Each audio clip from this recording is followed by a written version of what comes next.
থেকে বড়, আসল কথা হচ্ছে মনটা খুব বড়। ছোট ছোট জিনিস দিয়ে এনজয় করে আর আনন্দ করে, আর মানুষকে আনন্দ দেয়, সবাইকে খুশি দেয়, খুশি থাকে, সবাইকে খুব ভালো রাখার চেষ্টা করে নিজে। ওই জন্য ভগবান মায়ের কৃপায় ভালো রেখেছে। এটাই যেন আশীর্বাদ কর বাস। আমি যেন ভালো থাকি, তোদেরকে নিয়ে যেন আমি বড় হইতে পারি বাস।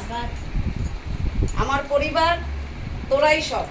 যার মন ভালো তার সব ভালো, সব জায়গায় সে চলতে পারে, ছোট বড় সবাইকে নিয়ে চলতে পারে, চলে এবং চলে, আর আমরা তাতে খুব খুশি হই। এই দিদি কিন্তু রানাঘাটে, আর এই আমার ননদ কিন্তু খড়গপুরের, আমার ভাগিনা দিদির ছেলে।